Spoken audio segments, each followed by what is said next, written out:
Time to do some sketchy shit. Doo-dah, doo-dah. Hope I get away with it. Oh, the doo-dah day.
Hi, folks. I'm Dan Hollifield. Welcome to Last Man Standing, where we kind of after party after stupid o'clock, and then we go in different directions and might even wind up being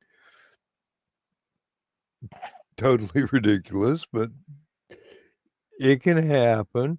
With me tonight, we got Aunt Donna, we've got Dawn, who's not on camera right now, we've got Cap, and we got John Scarborough, who rarely shows up this late at night because he's off milking his pig or something. Sorry. Record, I do have a pet pig. Okay, just it's not a euphemism for anything else. Okay. And we got Dawn is finally back on camera. Yes. She had to run down the hall really quickly. Hey, you can't eat all that ice cream and not have repercussions. It's not for what you think. Okay. Hey, Michaela. And I sent Michaela a link too. There's Michaela? Yes. Oh, okay. Hey, how can I get the links automatically? Hi, Michaela. She can't play on camera tonight. Some old guy with a gray beard and bourbon has to put you on the list. Well, any of us can put him on the list. I can't. I don't have control of your list there, Dan. I don't think.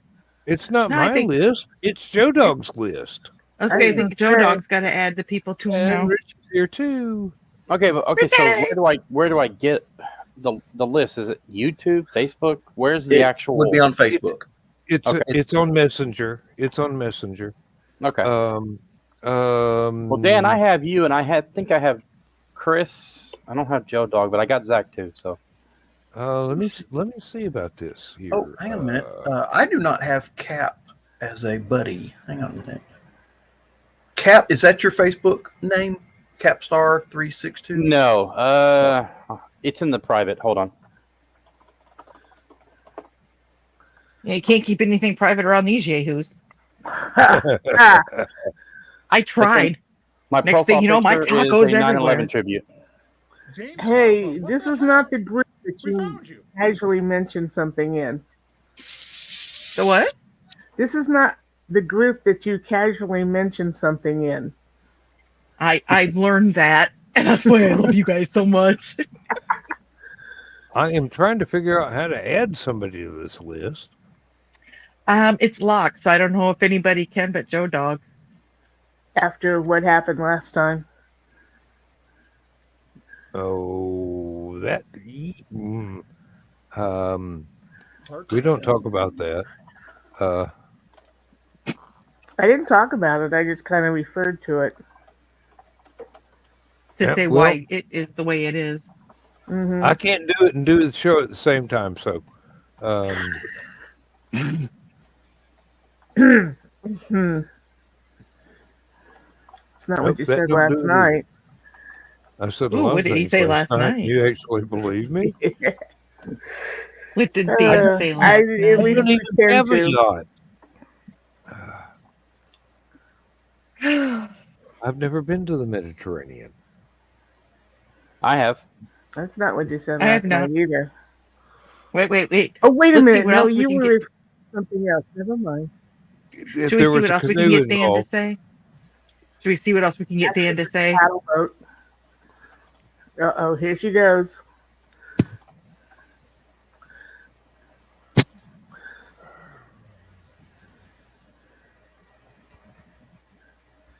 It's happening, you just can't hear it.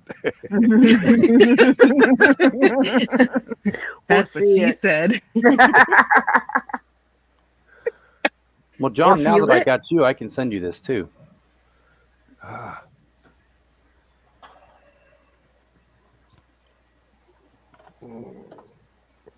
Do you know what's in the middle of that circle? Oh, where am I? Messenger. Seventh stage of hell, from what I understood.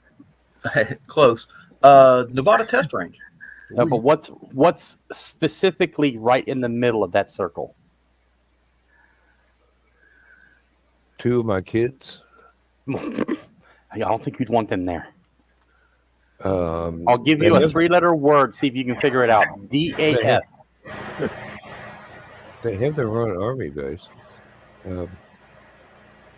What usually happens out there near Yuma Lake? People get shot.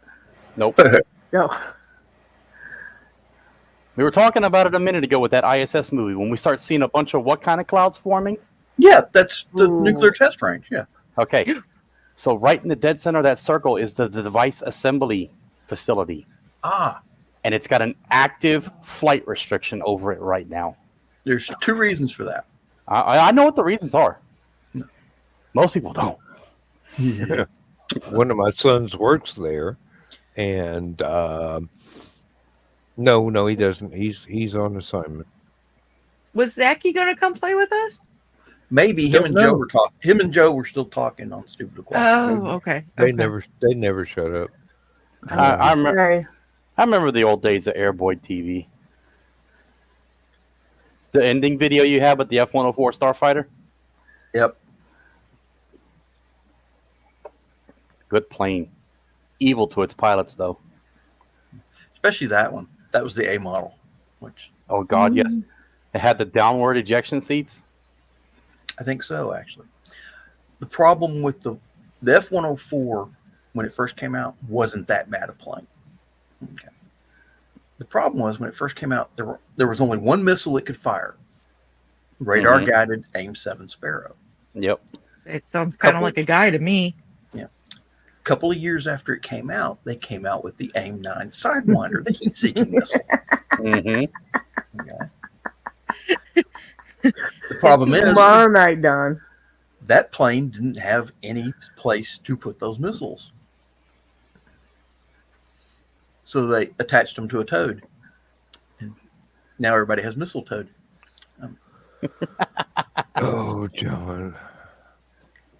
Just for you, Donna. Dawn. Okay. No, but the problem was there wasn't enough room on this plane to put the missiles. So they took these big fuel tanks off of the end of the wings and replaced them with missile rails just for the AIM-9 Sidewinders. Yep. Problem is, now it doesn't have any fuel. So it's a crappy interceptor because it just can't go nowhere. By the time they even get to the interception, I'm big fuel. I got to go home. I can't do anything anymore. They cut the plane in half and add a 4-foot section of nothing but fuel tank. Yep. Which made the plane 4 or 5 feet longer. Now, I'm not old enough to remember those days, but I sure have read about them. Which made the plane incredibly difficult on takeoffs and landings. It was a, and when the Germans got hold of it, they called it the Widowmaker. Oh yeah. Oh. Because starfighters are going to sue. They can't. They sold it to Germany, and Germany's like, Achtung, baby. Okay. But yeah, that's that plane that we see at the end of our show. Yep. The F-104 Starfighter. F-104 Starfighter, yes indeed. And the most famous life it took was Joe Walker. Well, and there is also an entire Hawkwind album dedicated to that plane and its problems, and it is put out under the title Captain Lockheed and the Starfighters, but it's actually Hawkwind and various other people. It's got some amazing songs on that album. Really. Look that one up. Oh, here we got Dawn again. Oh, cool. Yes, pretty lady. What did I do wrong? No, it was me. Oh. I hit the wrong thing. I'm not. One of the things they're doing out there, Capstar. That's what she said. They're testing nuclear triggers because they figure if the Soviets aren't going to sign keep up with the damn treaty, they figure, well, we won't need, since we don't have a treaty we right don't have now. To either now. We'll just go ahead and start testing stuff. Yeah. And then, what's funny is they've had this new nuclear trigger in the inventory for years, but they never got to test it because of the treaty ban. Mm-hmm. So they're not really sure the damn thing's going to work. Yeah, and then the other reason was they detonated, what was it, a 1,000-pound sled of high explosives to test underground detections as well? Yes. Yeah. See, now, the other thing they're doing right now, a long time ago, let me see, when was it? 1967. Okay. They were testing this thing called a nuclear thermal rocket. Nerva. Yeah, Nerva, the Nerva rocket. Now the I test know that well. Yeah, the test at the time that they did out at the Nevada testing range was called Kiwi TNT. They put the thing together. It had the nuclear fuel in it. They put the rocket fuel in it. Okay. And the whole point of the test was testing it to failure to see what happens to a nuclear powered rocket when it fails. Look at Zach's eyes going like, what are we talking about here? Yes. It goes boom. I heard nuclear rocket, and I know that means boom, and I got excited. Yeah. We're talking about the Nerva test. The test was called Kiwi TNT, which was kind of funny because they were testing it to failure. So the TNT was kind of a funny add-on. But the whole test with the nuclear rocket was referred to as Kiwi test, was the code name for the test. The test to failure was Kiwi TNT. Anyway, apparently there's a big interest in getting another one of these rockets going. Mm-hmm. Well,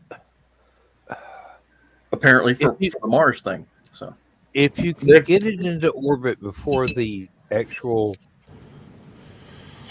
nuclear engine has to fire. That's what they're doing. Yeah. They're testing it next year. Zach, have you ever heard of the original Orion rocket? I haven't dived into it, but I know I've seen a bit of it. Yeah. Yeah. The British Rocket Society designed this thing. Basically, the premise was you build a battleship or aircraft carrier size spaceship with a big metal plate on the bottom. And a little bitty hole with a trapdoor in it right in the middle. Yep. And you toss out a nuclear bomb. And you shoot tiny little nuclear bombs behind the spacecraft. Closed full shutter. It blows up. Was this before or after someone watched the movie Chain Reaction? There were no movies whatsoever at this time. This was like this is not 1950s technology. Basically, nobody realized that blowing up a nuclear bomb in order to get a spaceship in orbit was a bad idea. It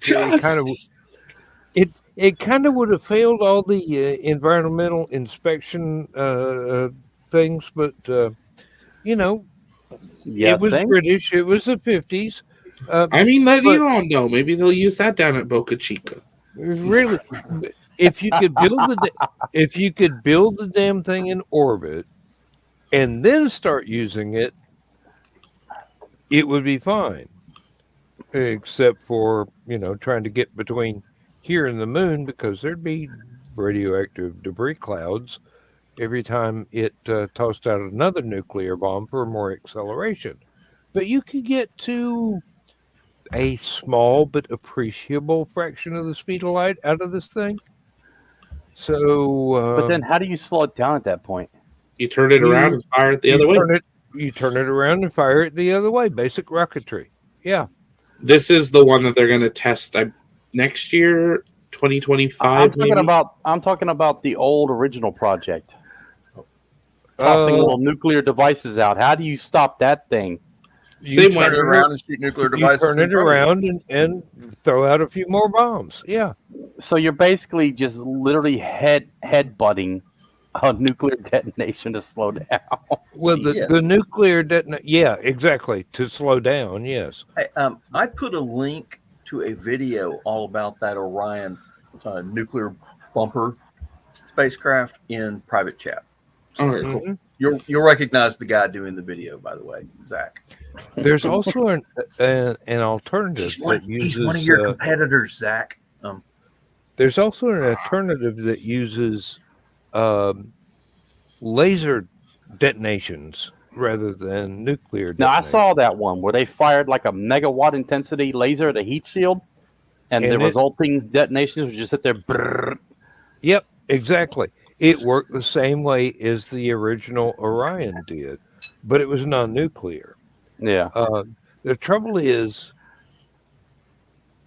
you got to have a very large laser, and then like the one they got on the cruisers right now, the LAWS weapon system. No, you've got to have something the size of Texas to make this work, and then you got to have a whole bunch of them in orbit, hopefully all facing outward at the same time, which freaks out the Soviets, to keep pushing. And same thing with light sail technology. You've actually got to have orbital laser complexes to get the thing moving, keep moving for a long time in order to generate speed. Now, when you have an orbital laser pointing outwards, how many governments do you think would refuse to design one that could point inwards? Right. Hey, Joe. Hey, Joe. It's a full house tonight. Pretty much. Going to be one of our highest rated shows. When there's more people on Last Man Standing than Stupid O'Clock. What's happening? We know what the highest rated show should have ever been, Dan. We know what the highest rated show is. Yes. The one with the ice cream? Cherrywood? The one with my wife? Yes. Oh, Atomic Snack Bar. I know who you are. I know the reference to his name. Uh-huh. Was that a good you know who they are or a bad you know who they are? That's a very good I know who they are. Think about the organization we're with right now at this second. Okay. The answer to your questions was yes. Do you guys remember, John, Dan, if you ever did anything on old computers? You remember the game SimCity? You said old computers. The older I computers, played- like DOS, not Windows. Right. Go on. Keep Punch on. cards. Not punch cards. Not Pass that punch. far Joey, back. Excuse me. Joey Not that just far got back. all turned on for Cassette that tape. statement. Anyways, to answer your question about somebody designing a laser the other way, do you remember how SimCity had that microwave power plant that would come down like a laser when it would misfire and just basically torch half your designed city in about 5 seconds? Yes, and imagine that in real life. Microwave lasers are a thing. Oh yeah, I know. I'm kind of saddened though. They're stopping. They're spinning down the close-in weapon system that they've been designing lasers for. They're spinning that down now. The shipboard one? Yeah, where they took out R2-D2 with the Vulcan gun on it, and they put the coherent beam combining laws. There's only one ship now that's even still testing it. They had 8 at one point. Now there's only 1. They figured out it might have been just a little bit unnecessary roughness. In what way? You can't bounces. sell Yeah. you can't sell people weapons if you destroy them utterly beforehand. Laws Did- was self-destroying itself? Did they look at it and go, "Ooh, if we fire this one time at an enemy, it's it's a one-time use because it will end up as part of the Geneva Convention, and we can't use Pretty it after that." That's the biggest problem. If you fire that laser while people are staring at it through binoculars and such, it's kind of a Geneva Convention. Well, I mean, the optics on that thing could look out a couple of miles. You'd see somebody sitting there with a binocular set like, wait a minute.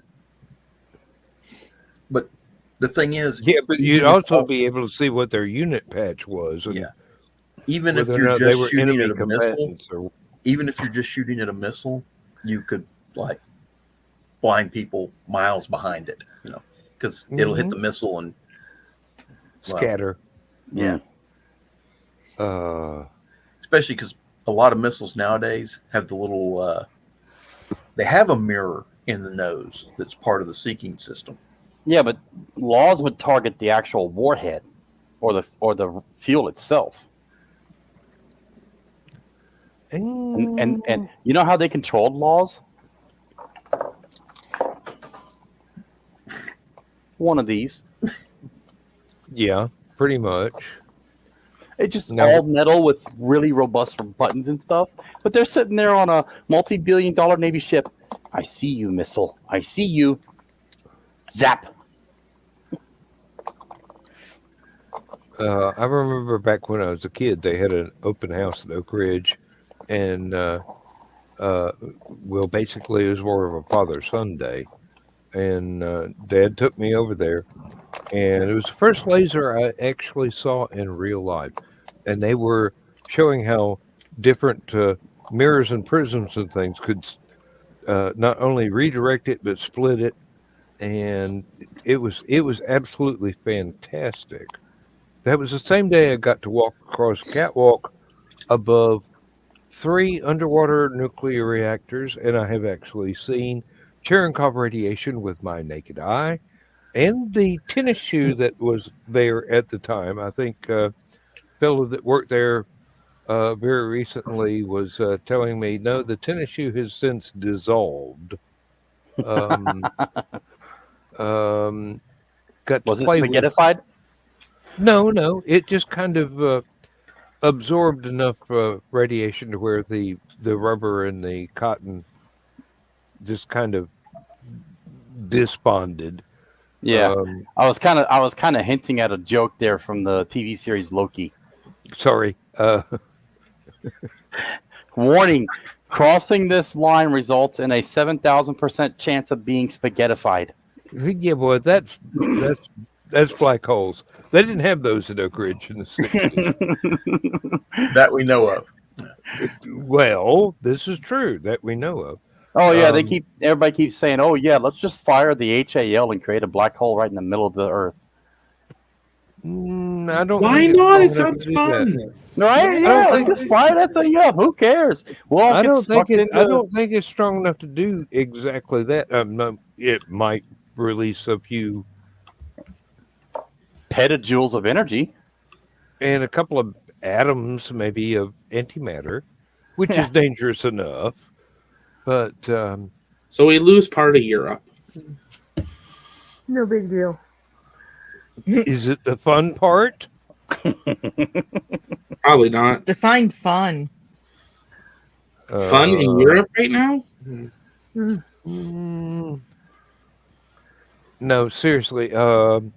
If they actually were to be able to generate a black hole, even a microscopic one, it would fall through the Earth and then fall back, but not quite as high, and then fall through the Earth, but not quite. China syndrome all over again.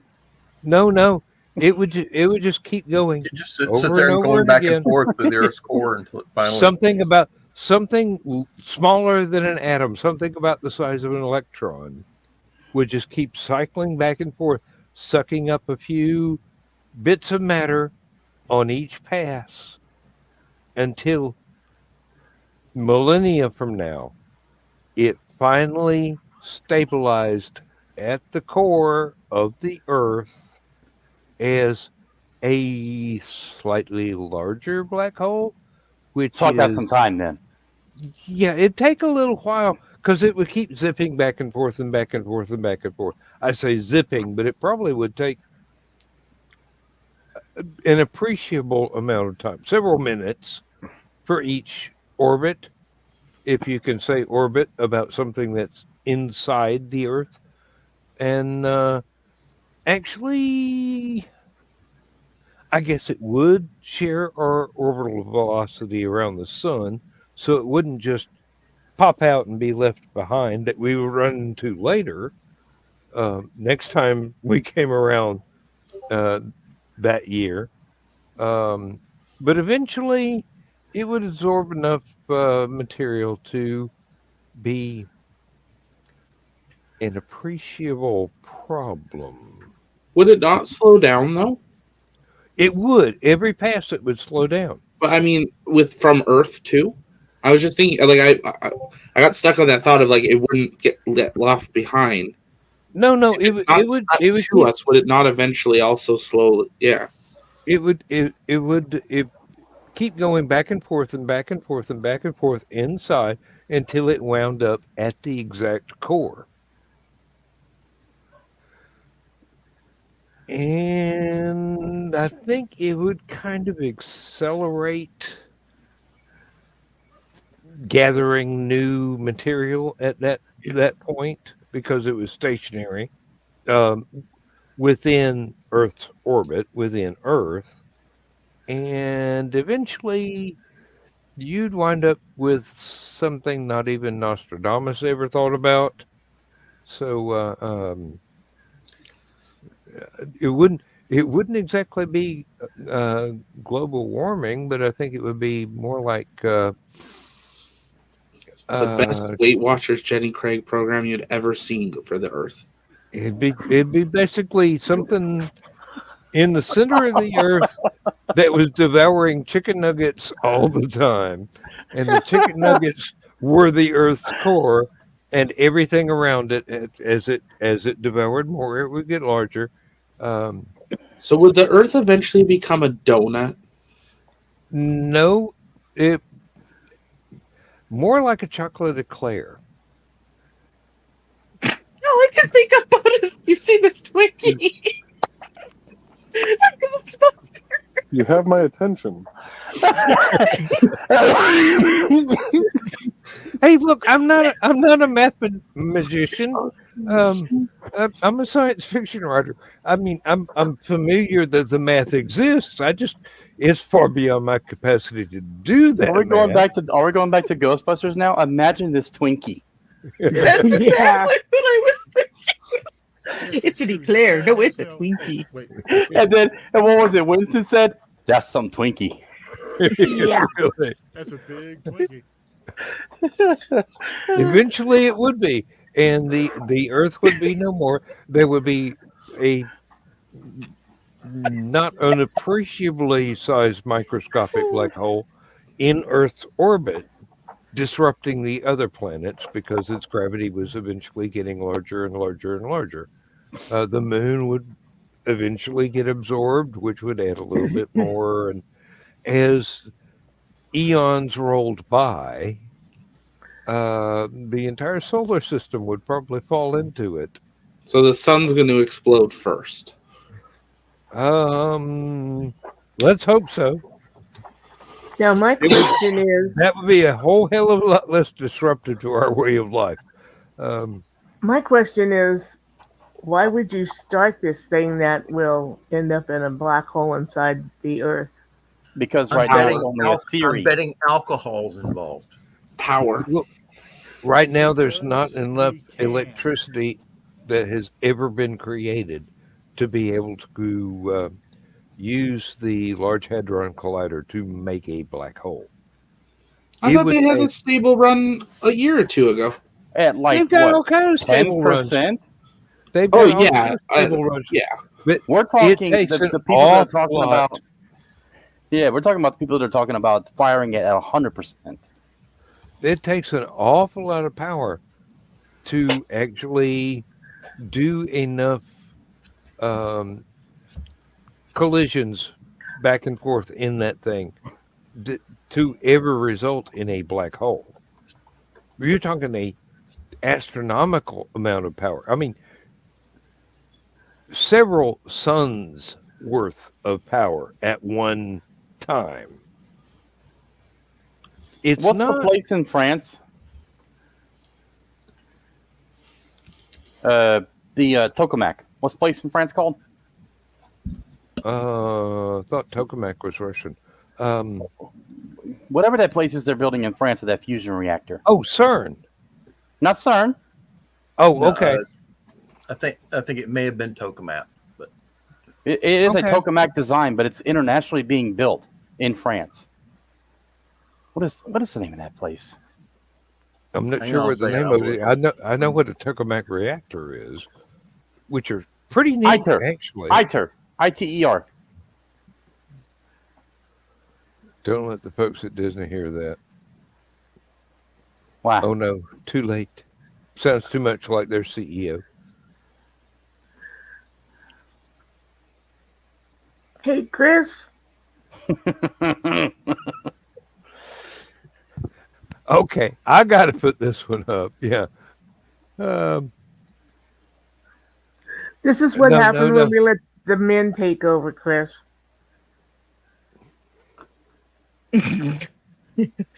I know they're not letting us ladies get in a word edgewise, are they? Yeah, I mean, Go for it. Exactly. I was just rambling here. I was just rambling here as a not very qualified sci-fi writer, going, "Hey, this is what I know. Let me." Speaking of writers, Donna Yes. got a little surprise today on Goodreads. yes. My Dragons and Wizards got a really nice review. Oh, good. Oh, nice. I copied it and put it up on my page. That's the wonderful. book that I was reading when I was at the eye doctor's today. What are the that's weird. The chances that happened were weird. Isn't it though?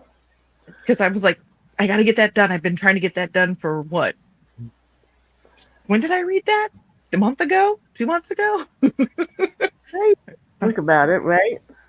Yeah, finally get it done today. And you're like, that happened. I'm like, whoa. There's weird things that happen in this universe sometimes. Hey, Yeah, I'm sorry it was too fast paced for you, Dawn, but But for other people, they might not. I like being consumed by the world that I'm in. And some people don't. And that's why I said it's fast. I was too busy with the love scene between the dragon and the mortal winch serving winch. Think about that, guys. Read the book. Hey, anatomy is a thing. Don't worry, and Dan, yours is on my list of I need to read. Yeah, I'm 3 behind on reviews, and yours is one of them. I know you don't need to have the review, blah blah blah blah. You've already said that, but I want to. Actually, I don't know that the new issue has had any reviews yet. Well, it'd be abducted. Oh, okay, that one's still got reviews. Yes. The new issue of the Spaceport Bar, I don't think anybody's reviewed it yet. And the main review is going to be, why aren't there any margins on these pages? What'd you do, Dan? What'd you do? I didn't. This was the publisher's decision in order to keep the price of the book down. Okay. With that font size, the margins had to be marginal rather than standard.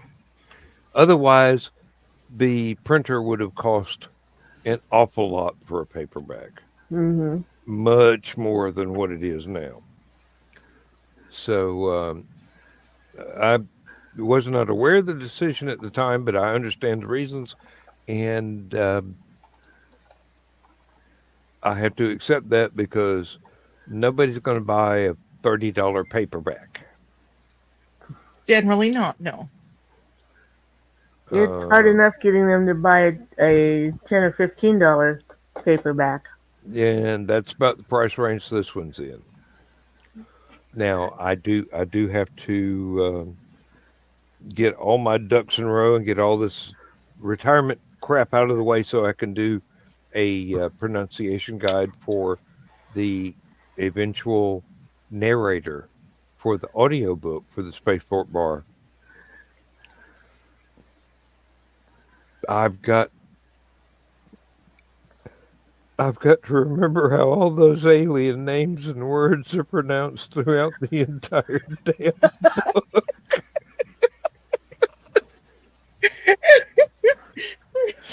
I had enough trouble with dragons and wizards on Chaos and Sass one time. Poor Heather never did get the dragon's name really correct. I probably couldn't even pronounce. It's just Deju. Okay, because I was putting the DR together to say Dreju, or I can't remember offhand, but Well, although it's spelled DJE, you pronounce it with the J and E switched. Don't give Elon any more kid name ideas. Well, now we know where he got the inspiration to rename Twitter too. Well, so the Dragonlance books. There's a guy that's, I don't remember how to say his name because I changed. It's Fiston Atlas or something. I just started calling him Fistonanus, and that was what I started calling it. So when Ted and I would discuss Dragonlance, that's exactly what I refer to him as, and that's. I got to remark to Slim here.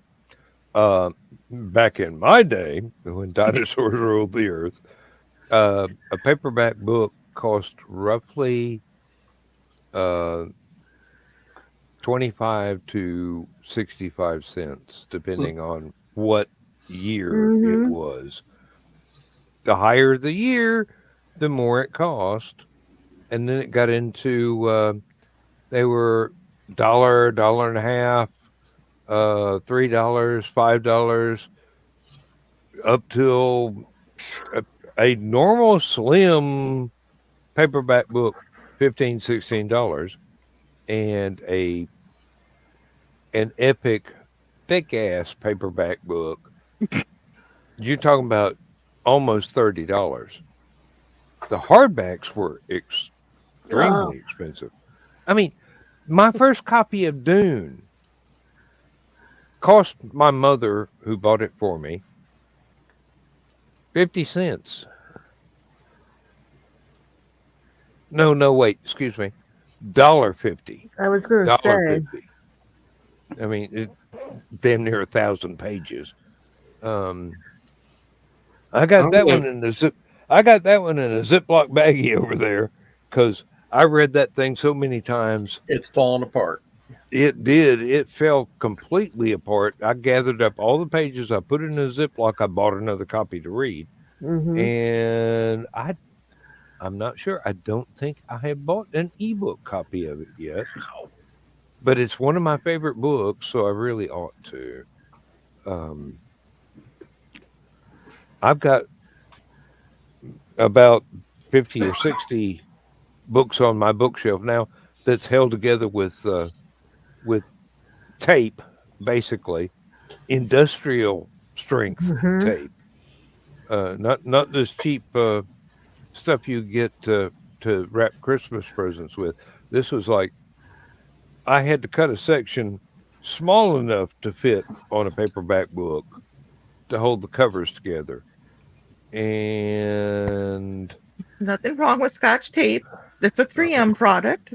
I was working with a roll of Scotch tape that was a foot wide.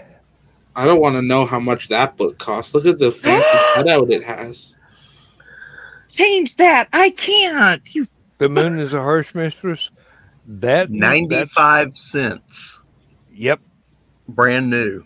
Alien technology on how it's tricking your cameras and looking through the background of it. It's got that? technology on it. That's just a green screen. As you can see, it's just about to fall apart on me here. Whoa. Okay. I can't barely see my screen. I just looked at my screen. Who did that? Who did what? What? It's what that? No. That's the green screen. That's the green screen thing. No. There are lights flashing in Dawn's screen, and it's exactly the same frequency as the lights flashing in Joe Bachman's screen. Joe is watching MTV Classics. I am talking about my name. Who changed my name? Oh my. I did not do that. I would not even think to do that. I didn't know you could do that. I don't have ops. I don't know how. Oh, so it was John. That's my ice cube. He ran away. No, he's putting his book back on the shelf. No, he ran away. He's going to be gone for a while. Ice, baby. Ding, ding, ding, ding, ding. Look, I'll go get my bass guitar right now. And John Deacon will sue.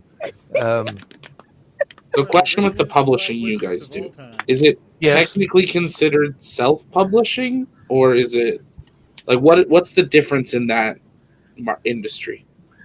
I never really understood it. Donna does self-publishing through Lulu, right? I am doing small press, which means somebody else runs the business and pays me. But essentially, there's not that much difference. Cap, is your sanity? Do we need to roll for a sanity check? Probably. She left the jail and come back, and her name didn't say Dawn; it said Dan W. Danois. Hey, I'm a demolitions expert. I'm not a typist. You know. Did you notice, John? So he played. So John used to play with the Serious Buddy. Yes. So John, did you notice that I didn't get mad that you did it because I know that if it came from you, I deserved it. You certainly did. I can still see him sitting straight up with his eyes just spin around. I can't wait till next year when it escalates. Next Waffle House visit. I don't think the ice cube is going to go down the back of John's shirt. Might take an ice cream path. Yeah, but you heard what happened last week, right? No. When we were at Hallowcon, we were at we were all, there was 7 of us that ended up going to Waffle House. Of the 7, it's the 3 on the top row and myself, and then a couple other folks. And John was sitting behind me, and the big thing was that's the first time I'd ever been to Waffle House, so I was getting my cherry popped. And me being the goofy person that I am, turned around with an ice cube and stuffed it down the back of John's shirt, his tucked in shirt. And he was facing Donna and Carl. John immediately stood to attention. And not in a fun way. Not exactly, because the ice cube went straight down the crack of my ass. Okay. Okay, so it was the fun way.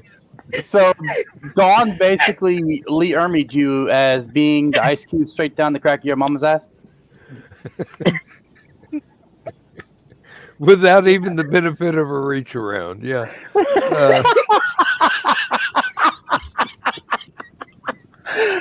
Did he get cheated too? Why do people give me straight lines? I mean, seriously, you know what I'm capable of. And from where Carla and I were sitting, John had just said, I need to get a picture of this, and had taken his camera out. And Carla and I are watching this reaction and him jumping up. And we're thinking, damn, he really does need to get... He wants Dan, this picture really bad. Now, Dan, you were facing me, so you were facing John's back. Did you see the ice cube go down? No, because I was talking to Lindsay at the time, trying to figure out what she wanted. Oh, this was before the food. Hey, Dawn, had been at least served. you went to Waffle House for the first time. There's your bucket list item. Yep. Yes, I got my cherry Just don't popped with go- some wonderful folks. Just don't go to any of the Waffle Houses around me. I will warn you now. What did you do? I didn't do anything. It's what the people around me do. They come in there high on meth and everything else in God's nature, and they'll just go in there and fight you for no damn reason. It's a Waffle House. That's the entertainment of your meal. Yeah, except when the entertainment comes to you directly. It's no longer entertainment. You're fighting a meth. 2 men enter. You're supposed to pay more for that. Did you ever throw a chair? Yes. Oh, I haven't thrown a chair yet, but the video of that girl throwing the one chair, that was epic. No, she Yeah. caught the chair. That was the one who caught the chair was epic. Mm-hmm. This one Oh, yeah, time that at one church too, yeah. camp. No. Oh, Jesus, Okay, Zach, so- not the church camp again. I'll throw the chairs. I go back. actually did that with my first wife. She threw a metal folding chair at me, and I actually Spider-Man swatted the damn thing out of midair. All I'm gonna say is, if I'm out and about and you throw a chair at me, I'm throwing something back at about supersonic speeds. Well, I threw What a happens if divorce you get an at ice her. cube down your shirt? Well, then I'll just stand there with the most bewildered ass plastered look on my face you'll ever see in your lifetime. No, I think I already saw that with John. You Try still again. didn't see the best part. That To go That back to wasn't what you guys funny, are though. talking about before that all that came up, wasn't a you were plastered asking if look. That was, I'm gonna get you, sucker. Well, wait, John. I do have a question. Who did you think did that? Did you think it was? Oh, I know, did it? Oh, you didn't think Chris did it? No. These two nice. Well, Lindsay could have reached No. across the table. No. I don't think she would have had that reach. No, she's Chris a tiny would not thing. have put his hand down my shirt, okay? That's true. Down Don's shirt or my shirt, but not yours. Well, that's because we're the cult of Chris. Yeah, well, Chris wouldn't do that without an invitation. Chris has an invitation anytime he wants. That's why He is a gentleman.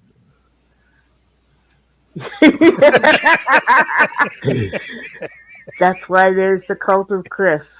Mm-hmm. He can do anything with his. I really need to turn this one into a shirt more than anything. Yeah, you do.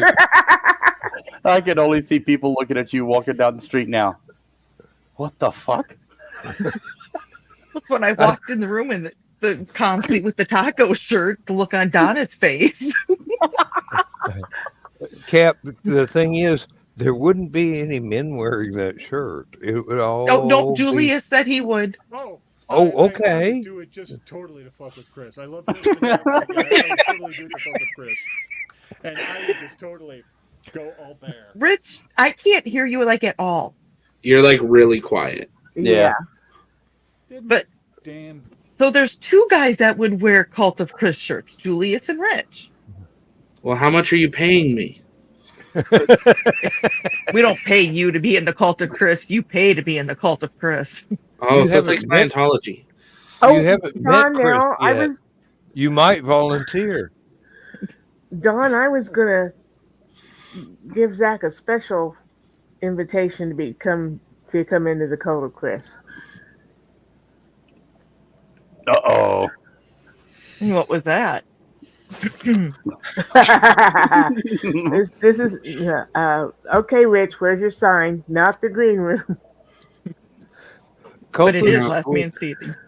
$20 is $20. Okay. There it is. Not the green room. Oh.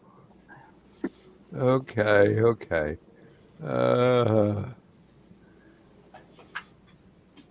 There we go. The original. Before it became a meme. There you go. Oh, wait. I've got to dial back down so I can do the bedtime story. So what does Zach have to do? I don't gotta do nothing. No one tell me what to do. You don't want to be in the Cult of Chris? I don't got time for that. Everybody has time to be in the Cult of Chris. I don't have time to sleep. Let's hear you squee, Zach. That's not free.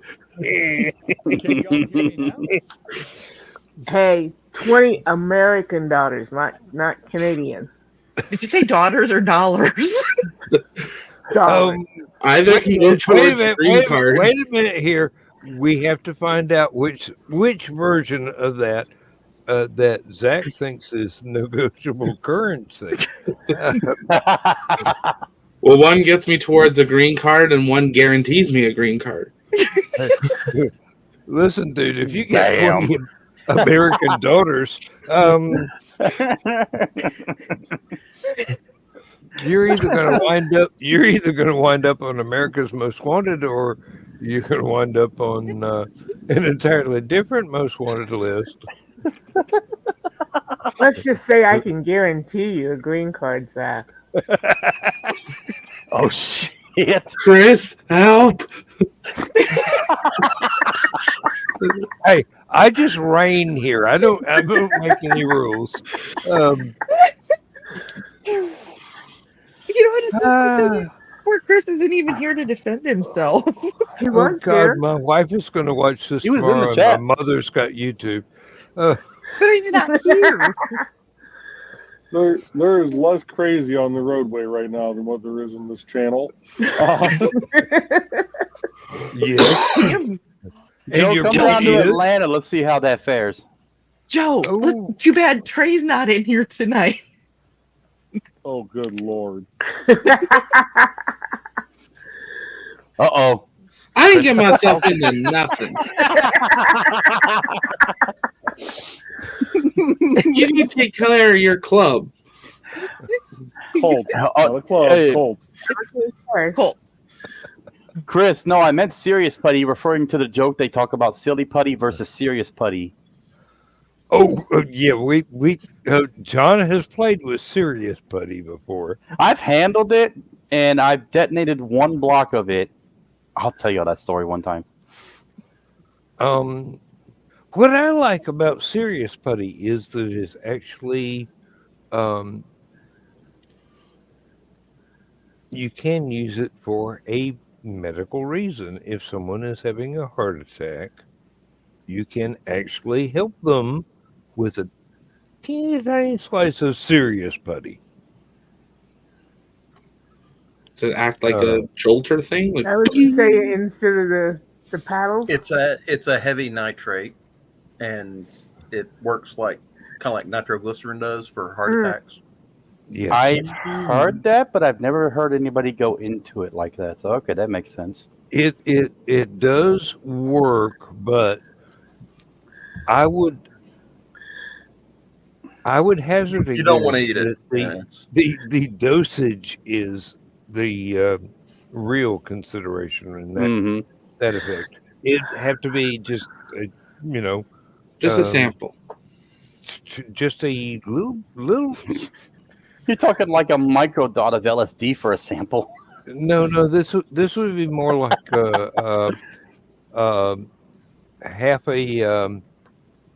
half the width of a oh god, dime. No, I was thinking of the candy, the sweet tarts, something like Nerds? that. No, an aspirin tablet, something like that. Something like that, yeah. The problem with C4 though is that 60% of it is a polymer. Only 40% of it is actually the RDX that has the nitrates in it. So yeah, hence the term serious putty. Yep. I think the candy you're trying to think of, Dan, was Pez. Pez or sweet tart. Oh. Yeah. Mike and Ike, Tic Tac, M&M, Galentine, Good and Plenty's, Skittles, Smarties, the other Necco wafers. Smarties. Hey, I love me some Wafers. Necco wafers. I wish they wouldn't never stop making them. Oh, you can still get them at a Cracker Barrel. Well, yeah, but I mean, you can still get Necco wafers. Yeah. You just got to know where to get them. I wish they would go back into abundance like they used to be. But CandyWarehouse.com. Ingles grocery store has Necco wafers. Oh, there's an Ingles 10 minutes from me. Thank you. Yeah. Well, now to be fair, Star will be back in about we'll see 30 you minutes. in 7 minutes. The Ingles is closed by now, so I can't go over there now. That doesn't. I mean, unless if you got guys want to hear from me, money, there is no closed to an Ingles. Well, okay, you guys want to hear the story of my one time with C4? Sure. Every store is 24 hours if you bang on the doors hard enough. Or break yeah, the but you window. won't hear from me for about 3 to 5 days. Or 3 to 5 years. So, my uncle was a 27-year Army veteran, 94 Fox. John should know what that is. Weapons armorer, unit armorer. If you couldn't field strip your gun, you took it to him. So it's basically a military gunsmith. So anyways, he runs a gun range down in Valdosta, a pretty massive one. But he also does contracted logistics between the Marine base, Warner Robins, and Kings Bay. So we took, I'd say, about a quarter of a block of C4, me and my cousin, his son. And on one side of his range, on the other side of a 30-foot high berm, is a junkyard. So we took his 2 D8 dozers and got some big old industrial chain, and we daisy chained about 5 or 6 cars behind each dozer. We drag them back over to the gun range and line them all up and everything. And my Uncle Cliff, of course, his son knew the code to the safe, so that was the bad spot right there. On the other side of the gun range, behind another 30-foot berm, was a scrapyard. Now imagine these 3 properties together: junkyard, gun range, scrapyard. Makes perfect sense because nobody wants them in their backyard. Well, the thing is what we would do is we'd get all these cars, we'd shoot them all to hell and back. We'd take the scrappings and all the lead weight and everything into the cars. We'd throw them in the back of a dump truck, run over to the scrapyard, get our money back for buying the cars from the junkyard. I mean, we would sit there and shoot a couple thousand rounds, 5.56, 7.62, 50 caliber, 6.5 Creedmoor, you name it, my uncle had it. Well, one day we get this bright idea. There's this old Connex trailer sitting out there on the property. Never had anything in it. It's been empty for a while. So Jordan, my cousin, gets this bright idea to go in the boom boom safe, and he picked up this one charge that was accidentally misplaced by my uncle. It wasn't in the do not touch section. It was in the more appropriate section. Turns out it was a quarter charge of C4. So he sticks this radio trigger on it, sticks it in a little steel canister with the antenna poking out from it so it'll still pick up the radio trigger. We're out there blasting away at about 15 different cars, and then eventually they got chewed up to the point we're taking the dozer and we're packing this Connex trailer with the chewed up cars. And we get about half full, and Jordan goes, stop. He puts this little steel canister in there, and we just keep piling in the rest of the cars. We had this Connex trailer about 4/5 full to the top and just ramming stuff into it. We take the dozers, we ram the door shut, back the dozers off about a couple 100 yards, and my cousin Jordan's like, ready? I'm like, are we sure about this? It's just a black powder charge. It ain't nothing big. Bing. All of a sudden, the shockwave hits us, and it is nothing but raining steel parts every. It's like so it's a Starship launch. Either that or it's a Volkswagen assembly plant. So anyway, this massive cloud is rising up above the gun range, the junkyard, the steel, the scrap yard. Valdosta County Sheriff comes about 5 minutes later. The junkyard owner calls my uncle. Then the scrapyard owner calls my uncle. And then Loudons County comes out. We had 2 different sheriff's deputies from 2 different counties come to the scene because they see this massive cloud rising up out of the South Georgia tree lands. So me and my cousin, we tried to hide somewhere. This was not working. Uncle gets here. That man is purple in the face from rage. What the Sam hell did you 2 do? And then a little breeze comes in and pushes off this nice little dust pile. And by the time the dust cloud was gone, there was a 24-foot wide, 6.5-foot deep hole in the middle of his range. Go ahead and call it a crater. That was what it was. Oh, my uncle turned even deeper purple when he saw that. It's like, you 2 in the shed now, get the shovels and fill that hole. Do not touch my dozers. Do not touch anything else. And stay out of the boom boom safe. I swear, it took my uncle a good hour arguing with the Loudons County deputy because his gun range is in Loudons County.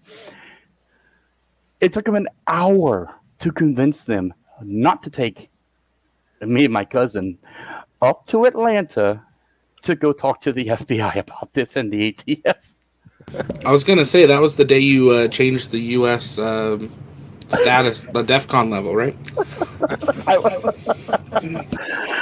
Oh my God, we were so embarrassed too because he literally said, "No, I pulled it from right here," and then my uncle realized. He said, "Wait, you pulled it from there?" He's like, "Oh shit, where's this?" And Jordan goes, "Well, we pulled this here," and he's like, "Where's this?" And Jordan says, "Well, was it a black pipe with a small hole for a radio trigger?"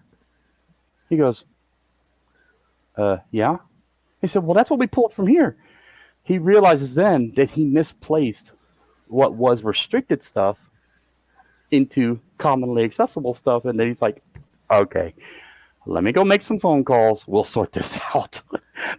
Imagine this crater in the middle of his 50-acre gun range where everybody from the public comes to this particular section. It was closed that day, though. Imagine this crater they saw on the Monday a few days later when it opened. They'd be like, "What did you guys do?" Oh, it just appeared. It was crazy. It was crazy. We all did fun stuff when we were kids. The only difference between men and boys is the cost of their toys. And the cost is sometimes involving bail money. There's one extra subset to this. Next week, my uncle fired up one of the dozers, and as soon as he got it up to running speed, one of the radiators went. Apparently, when he pulled up the hatches, there's about an 8-foot-long piece of high-strength steel from one of the unibodies of the cars stuck in the middle of the radiator. Oh shit! So he calls his son Jordan. Jordan calls me and sends me this photo of this, and I'm like, "Mom, which dozer was this?" He said it was the red and black one. I was like, "That's the one I was hiding behind."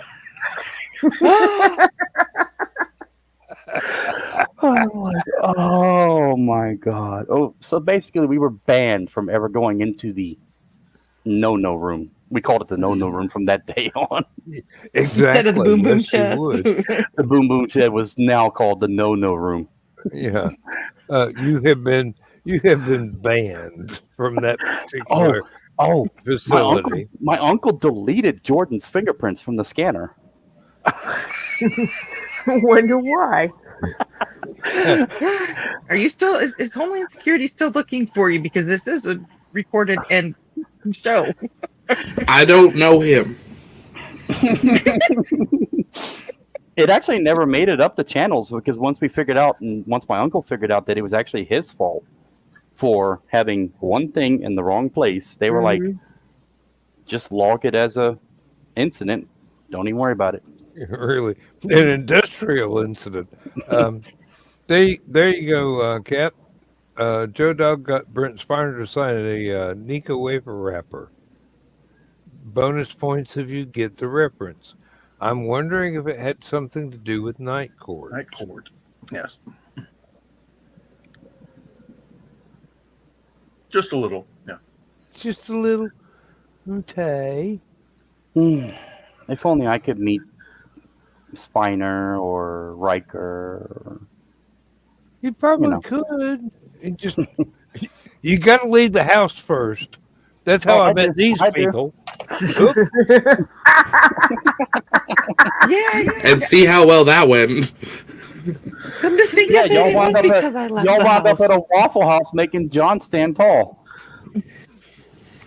Will. But now you've got the murder specialist thinking about. I mean, I have met some people. I had Deion Sanders sitting next to me on an airplane. I met John Smoltz, Steve Avery, Greg Olson, pretty much all the 90s era Braves lineup. I forget who the CEO of Delta was when my mom worked for Delta and the Disney Delta partnership was going on. I met the CEO then. I met Eric Estrada out in Branson, Missouri, doing a Wheel of Fortune audition for my mom and dad.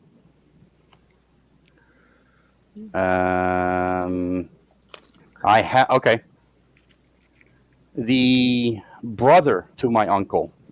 Y'all might figure this one out. Texas Rangers 90s and late 80s series team lineups. Do the names Bernie and Mike ring a bell?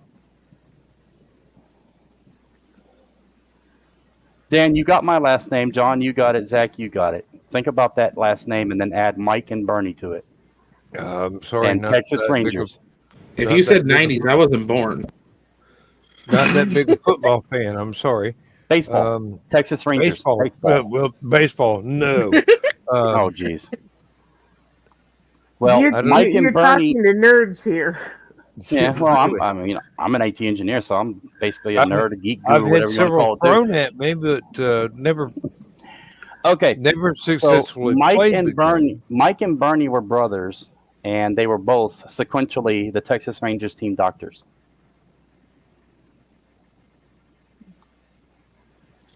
So 1995, I have a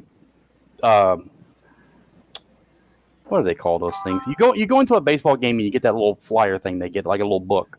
Program? Yeah, program. Yeah. I have a Texas Rangers program with the entire starting lineup of the Texas Rangers, including Nolan Ryan.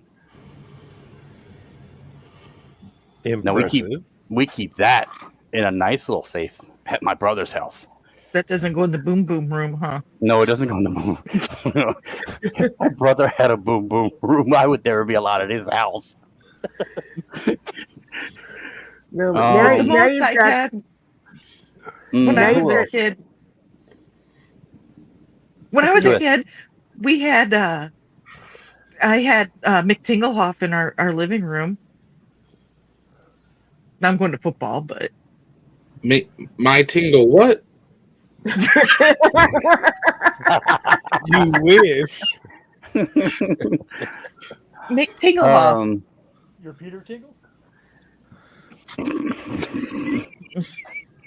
McTingle, that's what you get when you join the cult of Chris.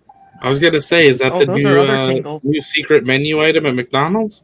I'm sorry, but my common sense is tingling. Because there's none around. He was the center when it was the Vikings were the purple people eaters back in the 70s. Yeah. It's such a great name, Purple People Eaters. I got two more things on that side of my family. Who knows the cookbook Butterbusters? Is it by Paula Deen? Mm-mm. Written by my Aunt Pam. What's a cookbook? The things that I buy impulsively and never use. No, if you Google it though, Butterbusters, it was one of those more healthy type cookbooks that didn't involve heavy use of butter or butter products. But she wrote that, and it was actually a very good top selling cookbook. And then it sounds like such depressing food. Do you guys know the brand name Tom's Shoes? THOM? Yeah. No. TOM, Tom's Shoes. The shoe company. Yeah, shoe company. Literal shoe company. Yeah. If I may, Chris, I live near Athens, Georgia. There is a Tarkington Baptist Church in Athens, and Fran Tarkington and his family went there. I hesitate to say religiously, but they did, and it's just one of those things.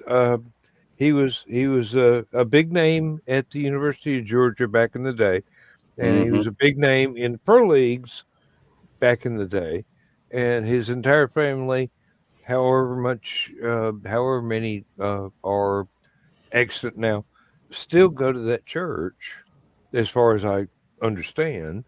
I mean, it's not like the socialites in the newspaper columns report on who goes to that church, but it's a very distinguished, very, very well respected institution in the local Baptist church organizations here. That nobody messes with them for obvious reasons. They don't want Fran to go, "Excuse me." He was a big Mr. guy. Tinglehoff. Mr. Tinglehoff used to give him the ball. I'm sure he did. Give up. I am so not touching that line. Even in the green room, I would not touch that line. And I would dearly love if people would stop giving me straight lines, because I've been home since 4:00, and this is like my 12th beer, and I'm seriously, I can no longer be held accountable for my actions, except that I know I will be. I mean, if we're getting into tingles and everything like that, did y'all hear about that one iceberg off the coast of Canada earlier this year? Don't talk about our iceberg. Oh, wait till you see this iceberg, Zach. Oh, is Bobby in trouble? I heard it got named. I think it was named Bobby. I'm not sure. I could have misread that article. I can't show the picture here. I'm gonna send it to Zach. Oh no. It's hilarious. I'll tell you all the story here in a second, but let me show Zach this picture first. Where are you sending it? I can screen share it. Discord. Oh dear Lord. Yeah, I'm not screen sharing that. Exactly. Y'all can go Google it yourself. Chicken shit. Chicken shit. So anyway, earlier this year, right up the middle, huh? Earlier this year, Lucky 7. a iceberg was spotted off the coast of a place called Dildo, Canada. Of course it was. What was the name of the place? Wait, Dildo. You heard it. You heard it right. You heard it right. Dildo. So there's a city in your country called Dildo, right? Okay, Zach? you can't judge all the cities you This have. gets even better. The iceberg was floating in Conception Bay. and the iceberg was a looking iceberg. With a lucky 7 on the side. Talk about the I can't even say the word right now. The coincidental totalitarianism of this. A giant male anatomy looking shaped iceberg floating in Conception Bay right off the coast of Dildo, Canada. Sir Mix-a-Lot is filing a lawsuit even as we speak. His anaconda don't want none unless it got bones on. It's in the server, Don. I just pinged you. Oh my god, this is so hilarious. Stand by for Don's reaction in 3. I am going to post the story to Uncle Carl's Secret Humor Group. Okay.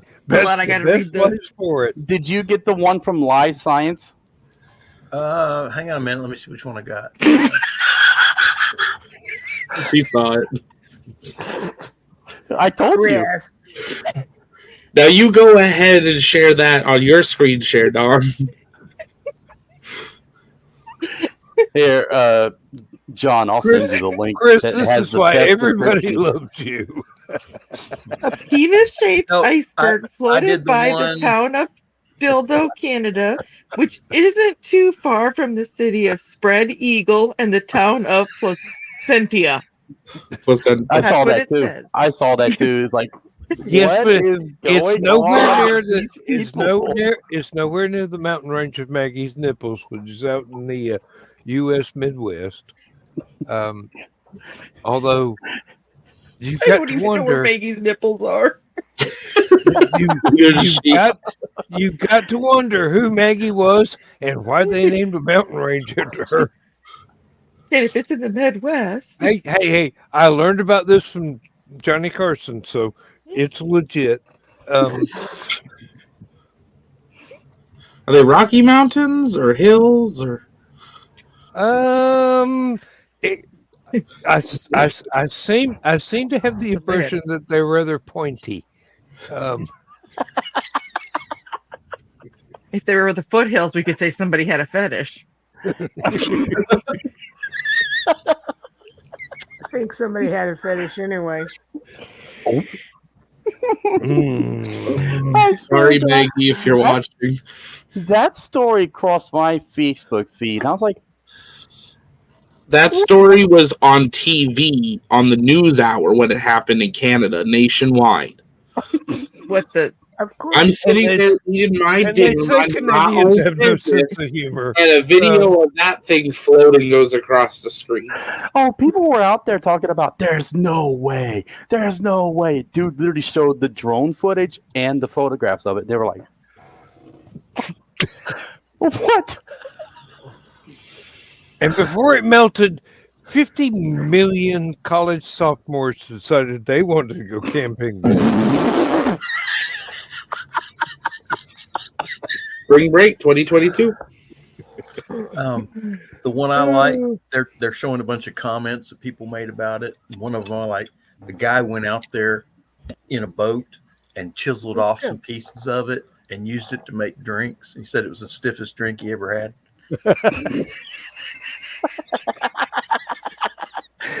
Oh, there was another one. There was a really good one. Oh, what was it? I thought ice made him shrink. Or I thought cold made him shrink. Yeah. Hey, John, be happy I didn't use one of those ice cubes down your shirt. Shrinkage is the thing. Oh, Lord, what is in private chat now? I'm afraid to look. Bye, Rich. Have a good night. We'll see you tomorrow. Oh, good night, Rich. Remember, gentlemen, we are in the Arctic. I'm not. Oh. It's cold enough. X-Files. I could not believe that when I saw that story either. I was like, there's just no way. Well, you heard about the kangaroo that we lost in Canada, right? No. Yeah, we were moving a kangaroo, and the two employees that were moving it from the vehicle it was into an exhibit or storage unit or something didn't think that it could jump over them. Well, they learned, and for the last week, we've had a kangaroo hunt in Ontario. They found him. He's fine. But he went on a long journey and just toured all around. Yeah. Hey, okay, getting into kangaroos. West Virginia. I have family in West Virginia. I've never done, but go ahead. There's quite an interesting tourism idea floating about in West Virginia right now.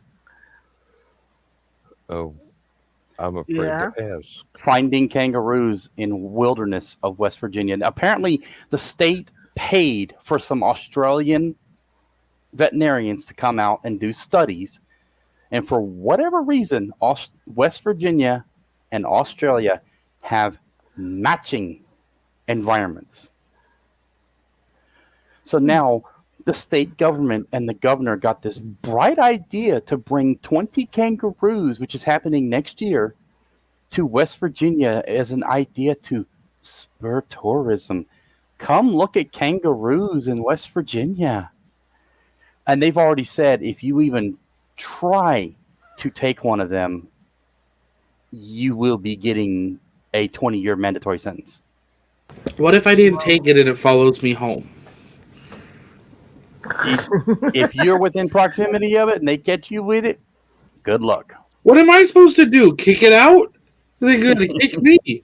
It's West Virginia. Them things are going to get shot in the first week. Okay. Well, they have GPS. Somebody and, is going to have a kangaroo head mounted in their house. Mm-hmm. Well, mandatory 20-year prison sentence. They haven't released all the details yet, but they said in cooperation with the Australian authorities, they will have biosign trackers, GPS trackers, and if somebody does get the bright idea to kill one, the skulls will be tinted and etched by laser engraving. So we're going to hold kangaroos down in Australia and carve their skull while they're alive so we can send them for Americans to look at in a zoo. I don't know all the details about what they're going to do, but is this organized by the same group that brought the pandas? I don't know. Does this have anything? Does this have anything to do with the traditional Australian song of "Tie Me Kangaroo Down, Boy"? And one wonders why one needs to tie a kangaroo down in Australia. Oh my God! I was trying to figure out how, we were talking about the iceberg, that I could somehow put Maggie's nipples and the iceberg and Climax, Minnesota all together. But you guys are past that. We're I don't know where we're going from here, but it's going to be entertaining. I've got to go down the hall. Y'all try not to get me arrested in the meantime. Are you keeping your earpiece in? Can we make you further deponent saith not? Chicken shit. Well, the other problem is, too, if the hunters get a little wild and decide to shoot a kangaroo, the meat kind of makes you jumpy. Oh, Joe. Just And gotta then put a you little gotta sweet drizzle imagine- on it. You got to imagine, though, 2/3 of the state of West Virginia is meth capital of the nation. Imagine these meth addicts running around trying to capture a kangaroo. Man, We that watched it for the kangaroo on last meth. week in Ontario. Meanwhile, my sister is chasing a moose in Minnesota. Moose is tasty. Yes, it is. Imagine a moose on meth. Ooh. They think that I don't know. Yeah. Mm. I'm not even going to get into the story of the big game hunting we did. Okay, by the way, I think his name is Rob Brown. He did something with Hallowcon with artwork. Is that his name? And he was talking about the big butt behind me. Mm-hmm. This is what he was referring to, was the way that the cushion looks like a big butt. Dawn's been moonlighting with Sir Mix-a-Lot. No, I'm moonlighting with a phone that fell down, went boom. So that was what he was referring to about the big butt last week, or 2 weeks, whenever he was referring to the butt. You know, I love how Zach's sitting over there all innocent and everything, but we've all heard stories of his church camp. Oh, he revealed that to me right before I first met all of y'all. His church camp? Yeah. Why do you think I Yeah. asked you about how you do your publishing? He told us about how they took the pillars out from the floor above the diner, and the floor sags like 6 inches when they jump on it. That's kosher. The men's shower that's directly across from an open window. The hog tying of staff by the kids. Mm-hmm. Don't forget the duct tape. The duct tape and the boat that's in the mud lake that has been torn up 3 times over. Yep. The chocolate pudding. The field of cow bones. Oh yes, I had some very interesting questions about this church camp. Mm-hmm. The best part that we didn't do, Cap, is when I told this group, I went and opened up the Google reviews, and all the recent ones are people just tearing it apart, exposing it for all of its problems. You have to send me the name. I want to read this one day. Or you can come for a visit. You can stay in the yurt. No, I already told you. You are not paying me $4 million to get in that yurt. That's an invitation that borders on something you would find in a cult. Cult of Chris. No, we're not even putting that in that cult. Chris does not have a yurt. He has a motel. I'm not sure that's better. Hey, there's hot and cold running water in the hotel. You want hot water. And internet. If you boil it long enough, yeah. In the yurt, it had to be boiled and trucked in. In the bathroom, we had hot water most of the time. In one bathroom. In the one bathroom for 150 people. Yeah, those are called porta potties. I'm assuming that the hotel that Chris you were referring to for Chris has more than hot water than that. Well, I don't know. Depends on the day of the week that they pay the bill. It was pretty hot last October. Oh. So, Zach, what were you wanting to know about publishing, self-publishing? Oh yeah, let's go back to that. Well, I ever since telling you all that one time at church camp, that bookstore. No, I'm kidding. I'm thinking about I've talked to a couple of others on our team with TLP and stuff, and we've thought about doing either 1, 2, and then maybe there's a third book idea later, but almost like guidebooks. So like one specifically for the Space Coast, and like a more generalized one for like just all of the US. And then the thought would be later do one for like Europe and stuff once that's more developed. Space Coast, I don't want to say would be easy, but it wouldn't be necessarily hard since all of our rocket chasers are there. So we already have all the photos to do it. All of our team know all the facilities, basically like the back of our hands type of thing. So making it something small, especially with Artemis coming up, like a lot of people are planning trips down to the Space Coast, and there's not a lot of here's a 50-page guide or 100-page guide of all the places, because there's a lot of small museums that no one knows exist that are like $5 or $10 that you can go to that actually have better stuff and more historic stuff than is at the Space Center's museum, which is like $150. So you're probably thinking of something about exactly. Yeah, exactly. You Carl knows more about it than I do because technically he's my publisher. But Lulu, you take your Word document, and Lulu has a place where you can do your book on it, and you get to the size and everything that you want.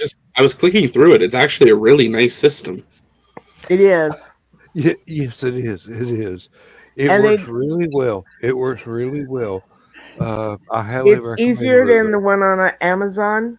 Oh, much. And if you can sell your books through Lulu too, and they don't take as much out as the Zon does or Barnes and Noble does. That's not as much. I thought that was a lot, but I mean, obviously, I don't know the. Well, and Lulu lets you set your own price. You see, yeah, and you figure out how much it's going to cost for them to actually print things for you. But they also offer an ebook version as well. Mm-hmm. And it's really up to you how much you want to make off of each print copy, and how much you want to make off of each ebook copy. Mm-hmm. But for instance, this book sells for $10. The Zon, Barnes and Noble, Lulu. Zon gives me maybe $4. Maybe. Barnes and Noble, about the same. They're keeping over 50%. Yeah, that's what I was just seeing on it. Lulu.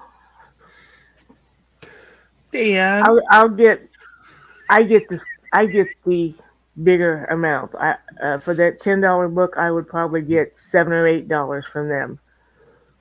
Are you okay, Dan? I'm trying not to interrupt the serious discussion, but there's a question in the back of my mind that has nothing to do with publishing. Okay. Oh no. But talk more with yes, Witzman dude. Yeah, with Witzman dude, he knows all the ins and outs. He does covers. And if you want an editor for you, Zach Sweetie, I wouldn't charge you anything. No. Ooh, special deals. She's offering her services for free. So what's your question, Dan?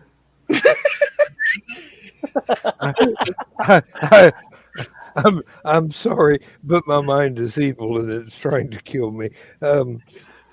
But that's what we love about you. All of our minds are evil. I was wondering, Zach, what's the difference between your rocket chasers and the average skirt chasers?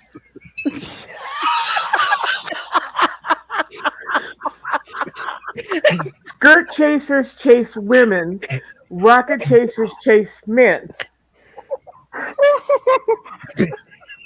I know the answer to that one. And still the head pops off. My head.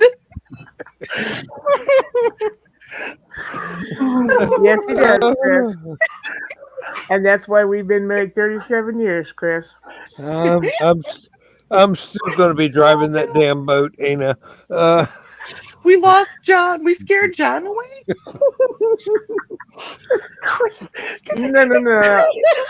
I'm driving the boat. You're paddling, baby. Talk to my rocket chasers the same.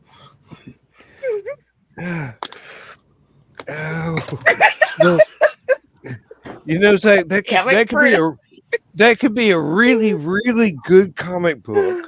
If we could find an artist willing to draw rocket chasers and skirt chasers as being the same.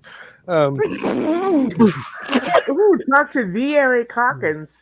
That sounds like something you'd be up for. Damn it, Daniel, get it together. Why? After all this time. The pursuit of the wild unknown. Yes.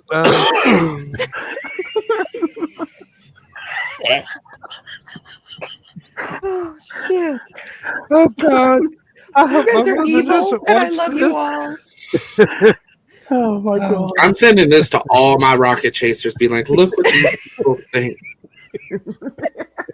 So next time I ask you where are you going on duty, you let me know. It's terrible because I send them questions all the time. Where are you shooting today? What room are you using?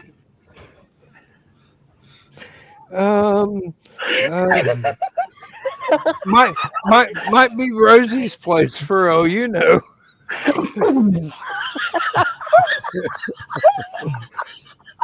that $200 for an exposure.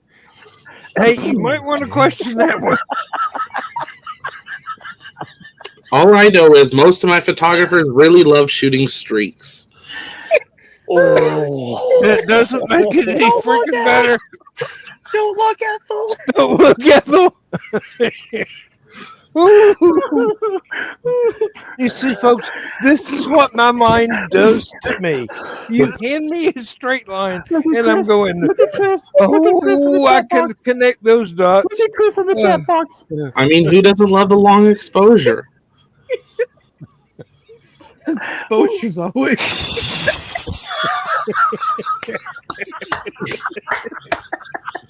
Hey, there might be a launch from Wallops Island you want to cover. We have 2 rocket chasers up there. Exactly.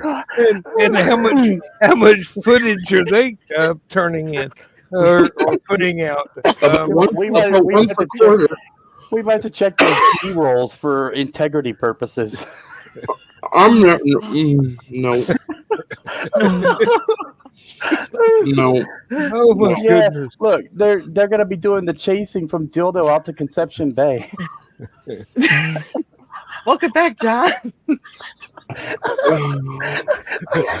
With a quick stop at Maggie's nipples, yes. I just don't know where Maggie's nipples are. Hey, I know where they are. I know where they are too. I've heard of that place. Mm-hmm. Oh my god, no, y'all gonna kill me. Is there a group on to visit them? Apparently, Shit. it's always been a good. It's always been a good time for me.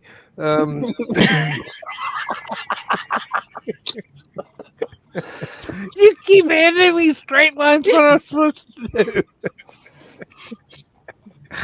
I really hope Joe hasn't heard any of this because he's trying to work. It's so hard to talk to the fucking contractor when I'm listening to you guys in my ear. I thought that said Kit Kat at first. You don't know whether to try and keep a straight face or just share the headphones. They don't want to make your pile up, Dan. It's a contractor. They're not driving. They're creating. They'd be falling all over the road, rolling around. Have you seen some of the yellow lines that we laid out on the highways here in Georgia? I think half of these people are going, oh, there's a tree them and a dead squirrel on the side of the road, and I'm painting over them.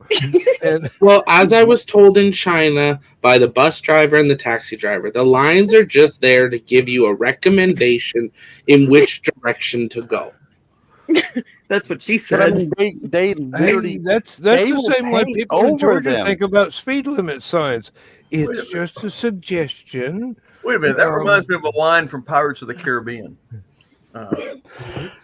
About they're not really rules; they're just guidelines. Yeah, I think that's what Elon thinks of the FAA. Dan, you know about that law they have in Georgia?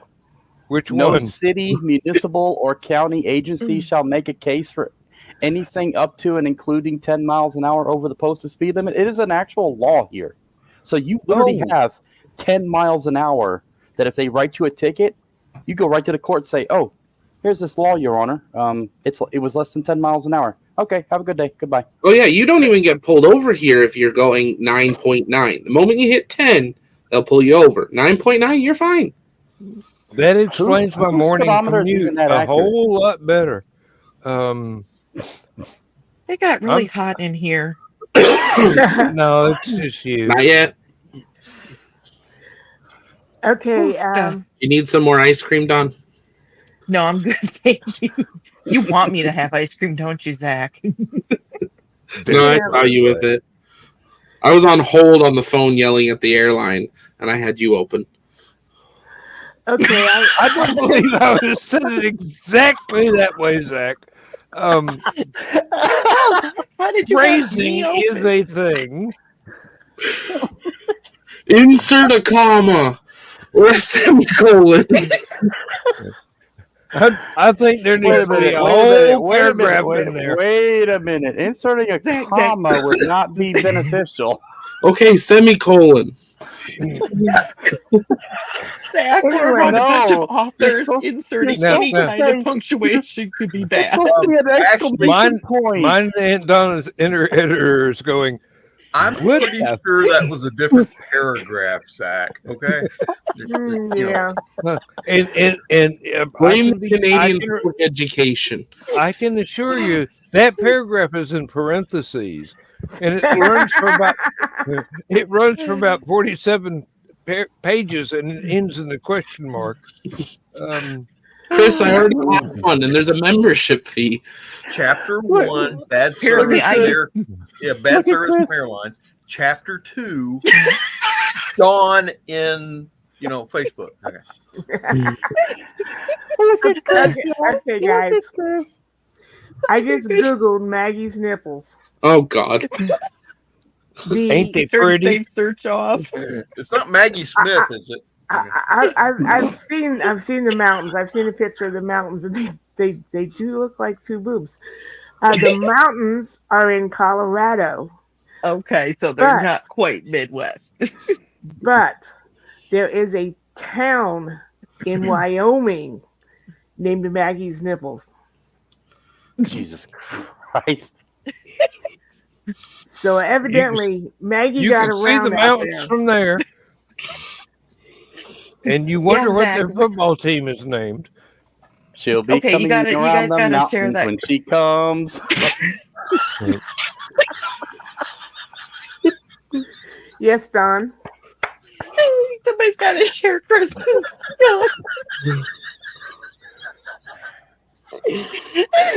Somebody said to someone. Do I need to have a GoFundMe to buy T-shirts to be made that says "Come visit Maggie's nipples"? I'm sure they probably have some out there. Behold, Oh, let's check. You know what? We just have to do it. Let's check Magnificence of Etsy. nature. We're checking Etsy for Maggie's. Okay, we're all looking up Maggie's nipples. Their football team is called the Pasties.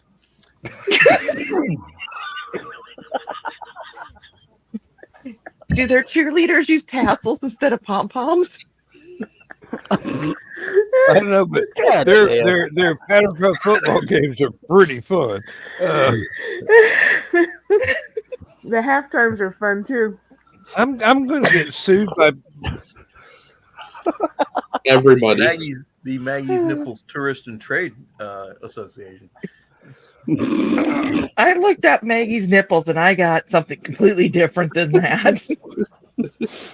You didn't get the Harry Potter version, did you? Nope. But now I want to Too bad they're too now far from dildo. But now I want to watch The Secretary again. But the two can be brought together. Oh my god! Jesus Christ. Oh, Yep. Stop Yes. giving me straight lines. Jesus, I'm going to get arrested. the pom. If you'd like to support the Last Man Standing Bond Fund, you can donate via PayPal. Oh,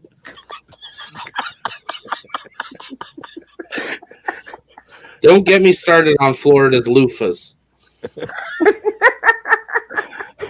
What have you got against Florida and her loofahs? Run down to the place called the Villages. You'll very quickly get the idea of Florida's loofahs. Oh, just Google it. The Villages, Florida loofahs. Yeah, it's a whole thing. It is definitely a thing down there. Have we had any actual content in the last hour and a half? Educational. It's all been content. Educational. Enlighten the mind. Be open. Only the best content. I think JoJo's going to be pissed at me over the ratings on this show over a stupid o'clock tonight. Hey. Dawn's tacos and Maggie's nipples, come on. Dawn, I said, Dildo Canada. That's a combination that can't There's be my beat. sweet drizzle. Okay, what'd you say? What am I doing here? I pinged you on the dis. The Villages? Yeah. Yeah. That's a legitimate thing that's part of this community. And it's really weird because you'll watch people drive around with loofahs and they'll have a sticker on the back of their window that says the Villages, so you know they're part of this club. John, do you seriously expect me to do that? Yes. No, you've done it. Oh. And those are magnificent. Don't get demonetized. I have seen photographs of her when she was in her 20s. Oh, yeah. And still not bad. I'm trying to think what color my loofah is in the back. I don't want to know. Have you found one of the images that tells you what each color is? Oh, I put the whole official The Villages legend. Yeah. And you know what? You know what kind of embarrasses me about this? My mother lives in the Villages. I'm never meeting your mother. I don't want to meet your mother or see her van. Luckily, we have her word and her assurance she does not participate in those events. So she tells you. So your family buys her loofah every Christmas. She has an actual boyfriend, and he's not in the Villages, and he wants nothing to do with it. You realize that's what half the loofahs mean is you and your boyfriend. I get that, but each of the loofahs is not in a discreet relationship. Wait, Chris, weren't you a geography major?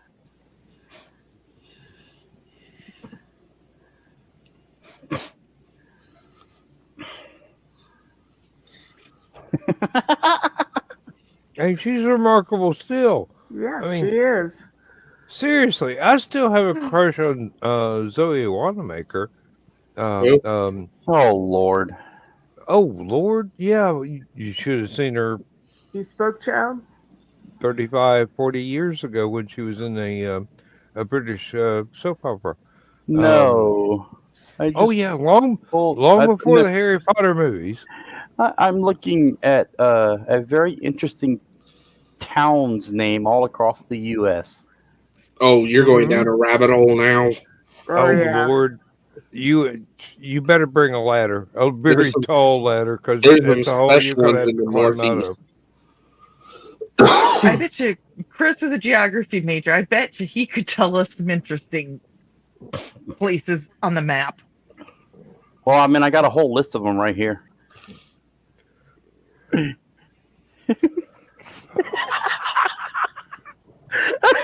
No way. There's a town in Virginia called Short Pump. Yep. In Arizona is Sugar Bunker.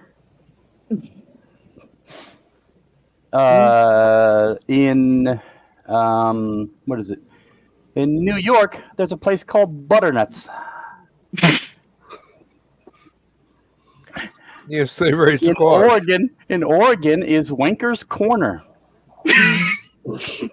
I wondered where all the damn politicians came from. Oh my God! If you're a hedgehog harrier, you gotta go up there. In Alabama, there is the town of Ball Play. Yep. Yep. Zach did that one way too fast. Yeah, but you don't need to get very near the washers there. In Indiana is Floyd's Knobs. Plural? Rich already went to bed. There's also a gobbler's knob in Indiana. Yes, Georgia. Just- I'm famous for that name. The name in Georgia.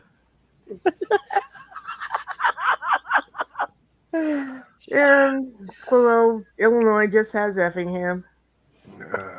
But They will not tell us why it's called Effingham. hey, Chris, to You one up, effing don't need yeah, to there's know. Ball Ground, Georgia. There's Willacoochee, Georgia. There's also Cumming, Georgia.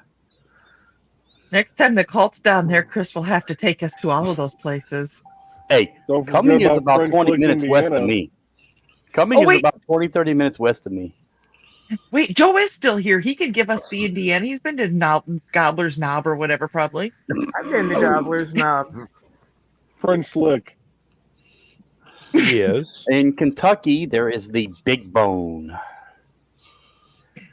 In Rhode Island is Swallow Hill. Well, when are you all coming to Ballsack, Alberta? No. And Dildo. there's also Knob. Dildo. Probably Dildo. never. Dildo. After I get out of Climax, Minnesota.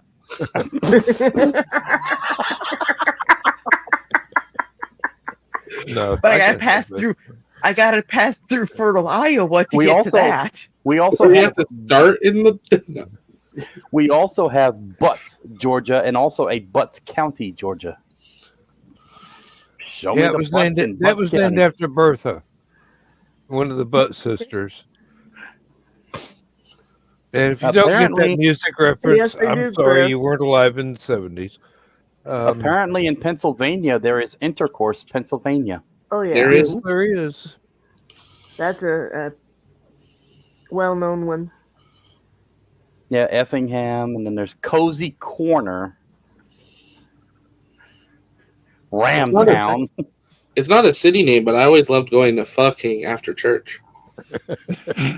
Don't we all? Or before. Or No, during. Go to It there open after till church in 11. Hell, Michigan. Apparently, there's a Climax, North Carolina. Not as good as Minnesota. Oh shit! It remains to be Um, seen. Hey, then there's, I came from Minnesota. 6.8 on the Richter scale. Okay. Yeah, I'm going to go to Um, Hell, Michigan sometime. In Utah is Goshen Hole. I might. I don't even know how to reply to that one. I may be mispronouncing that, but I don't know. And then in Ohio, the PP Township. It's just a little teeny tiny place.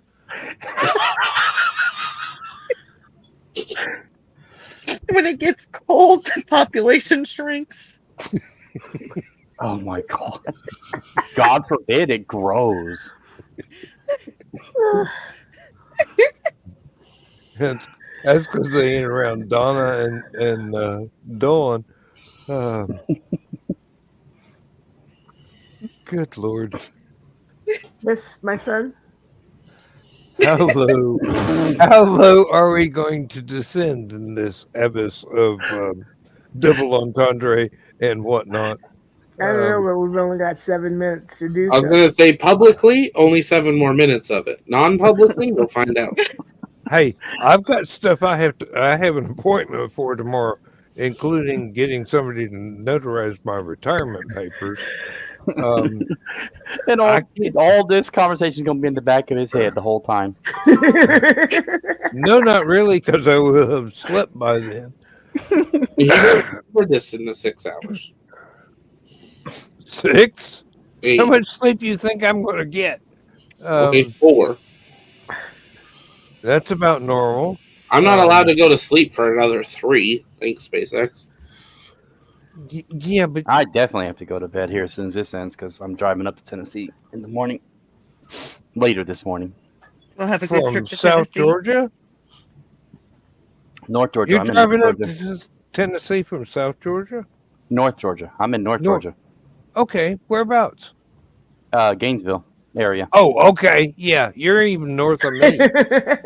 I hope so, Chris. Yeah, well, we take the I-40 route, which is Yeah, I know. half the way. I'm familiar with Snake. Yeah, Yep, I the love 441, I-40. the 441, US 441, I-40 route. Yep.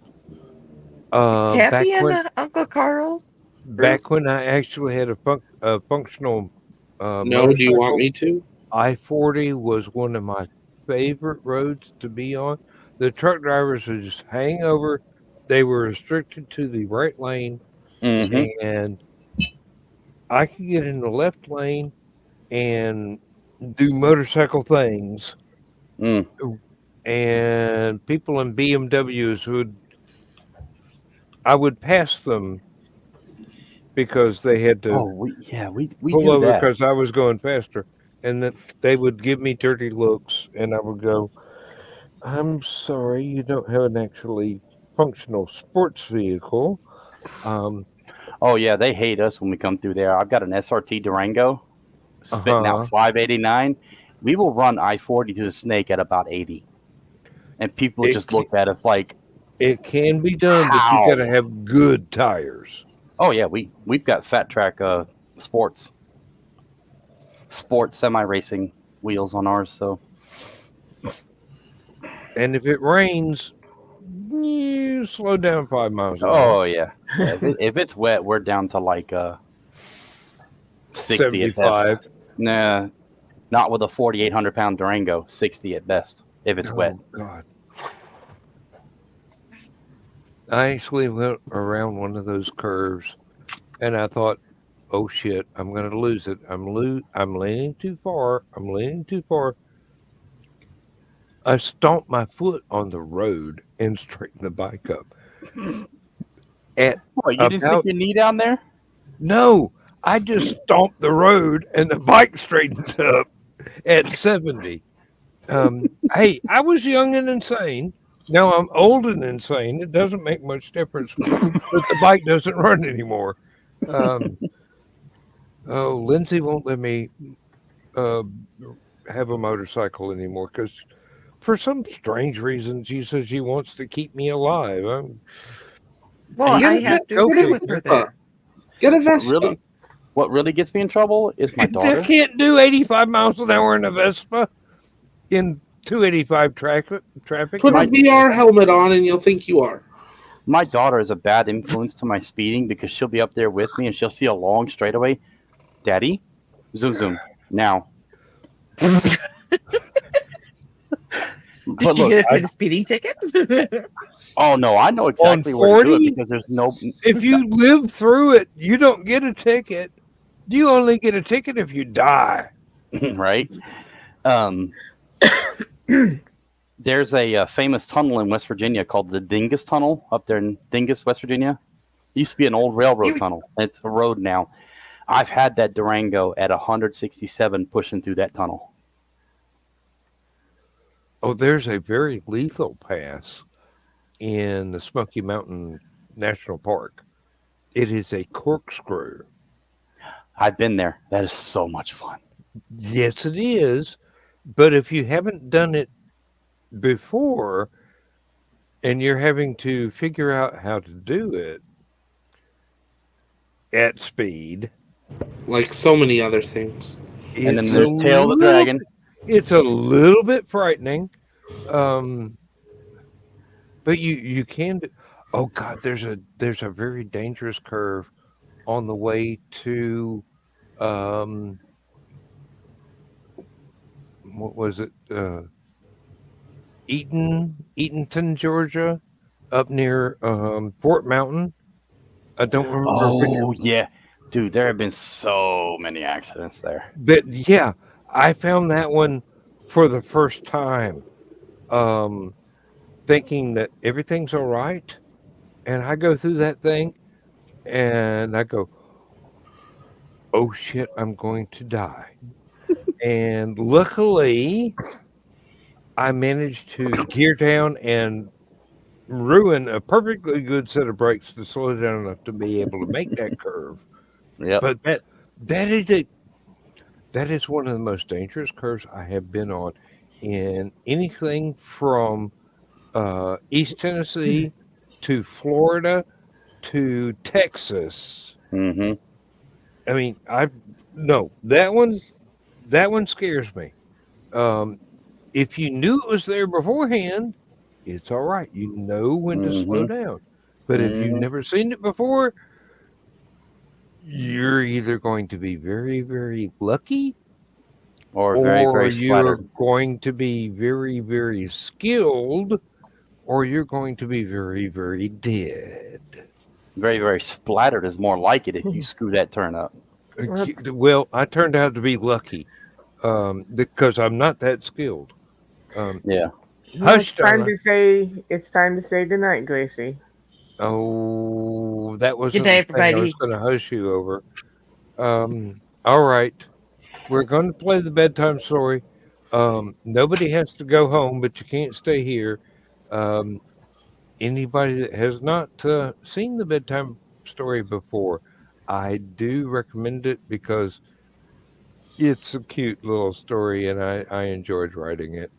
So let's go back to there and we will say thank you very much, folks, for being here. Thank you. Anybody that's masochistic enough to watch this in the replay. Mama, I'm sorry. Tonight was a very fun night. Please don't cut me out of the will. Hey, I got bugs. We're good.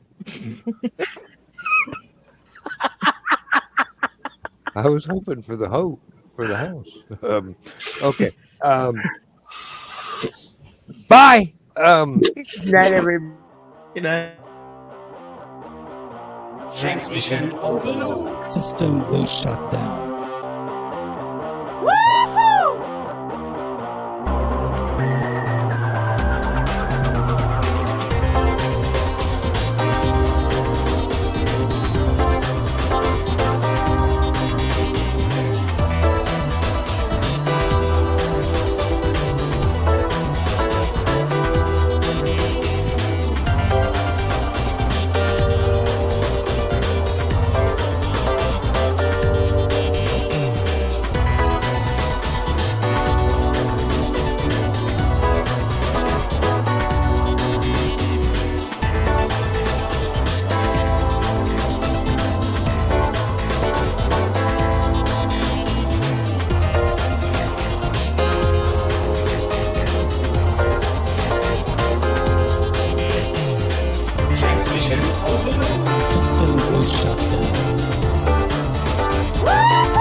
System will shut down. System will shut down.